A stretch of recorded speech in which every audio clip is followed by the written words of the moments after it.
ساتھیاؤ، میں اور آپ آج کی اس بزم میں یہ پختہ عزم کر کے اٹھیں کہ آج ہم خود بھی اور اپنی اولاد کو بھی، اپنے دوستوں کو بھی، میرے والد گرامی فرمایا کرتے تھے جس سے دوستی ہو نا اس کی انگلی پکڑ کے دین کی راہ پہ لے آؤ، یہ دوستی کا حق ہے۔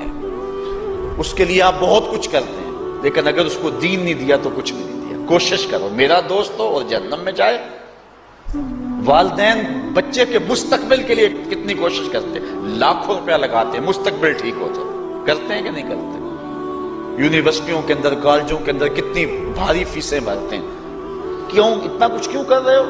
میں نے دیکھا بوڑھا باپ اپنی کمر پہ بوریاں لاد کے مزدوری کرتا ہے، مائیں اپنا زیور بیچ رہی ہیں کہ اولاد پڑھ جائے۔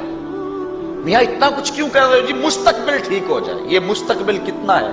20-25 سال کا، اور جو اصل مستقبل ہے اس کی فکر ہی نہیں کسی کو۔ اصل مستقبل تو وہ ہے، اللہ اکبر، بیرون ملک جائے بیٹا تو ماں کہتی ہے بس دعا کرو کہ میرا بیٹا خیریت سے پہنچ جائے۔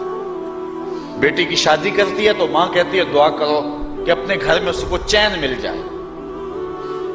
کسی کا انٹرویو ہوتا ہے، لوگ کہتے ہیں جناب دعا کرو کہ اس انٹرویو میں وہ کامیابی سے گزر جائے۔ میں کہتا ہوں جب قبر میں اترتا ہے پھر کسی نے آ کر کبھی نہیں کہا کہ دعا کرو مشکل گھڑی آ گئی ہے خیریت سے گزر جائے۔ اصل امتحان تو یہ ہے، اگر اس امتحان سے گزر گیا تو کامیابی اور بامرادی۔ یہ تھوڑا سا مستقبل دنیا کا، اس کے لیے ہم کتنے پیسے لگا دیتے ہیں۔ سب کچھ اولاد کو آتا ہے، ہر شے فر فر پڑھتے اور بولتے ہیں، دعائے قنوت بھی نہیں آتی ہوتی۔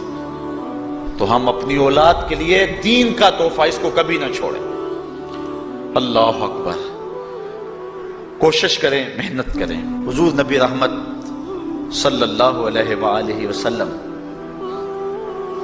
نے ان بد عمل واعظین کی بات بھی کی ہے کہ جو لوگوں کو نیکی کا حکم دیتے ہیں اور خود اس پہ عمل نہیں کرتے۔ آج ہمارے کچھ واعظین لوگوں کو تو واضح تلقین اور نصیحت کرتے ہیں اور خود نماز میں سخت سستی کا ارتکاب کرتے ہیں، اور جس سے قوم کے اندر نماز میں سستی عملاً پیدا ہو جاتی ہے۔ کوئی عرس کی تقریب ہو، کوئی محفل نعت ہو، کوئی جلسہ ہو، کوئی شادی کی تقریب ہو، نماز کے وقت کا پورا خیال رکھا کریں اور اس بات کا لحاظ رکھا کریں۔ بلکہ ہمارے ہاں ایک عجیب سا فیشن ہے اور عجیب سی بات ہے، میں بڑا حیران ہوا کرتا ہوں کہ عشاء کے بعد جب جلسے ہوتے ہیں نا ہمارے مساجد کے اندر، تو مغرب سے اعلان شروع ہو جاتا ہے آج رات فلاں صاحب خطاب فرمائیں گے، اور پھر جب نماز عشاء ہوتی ہے تو ہمارا نقیب محفل کھولتا ہے لاؤڈ سپیکر اور وہ اعلان کرتا ہے حضرات جماعت ہو چکی ہے، اب مسجد میں آ جائیں۔ یعنی یہ نماز کو ہلکا کرنے والی بات ہے۔ انہوں کو کہا جا رہا ہے کہ بلکہ بعض تو کہہ دیتے ہیں جس کا تمہیں ڈر تھا وہ گزر گئی ہے، اب آ جاؤ، کیا لینا ہے جلسے میں آ کر اگر نماز ہی نہیں پڑھنی ہے تو۔ ممبر و محراب کے جو ذمہ دار ہیں ان سے جو ہے وہ عجیب و غریب قسم کی جو ہے وہ حرکات سکنات سرزد ہو رہی ہیں۔ یہ جو جہل نقیبوں کا ایک غول آ گیا نا، یہ بھی ایک بہت بڑی مصیبت ہے۔ ایک تو بے تحاشا القاب، دوسرا دین کی روح سے ناشنائی۔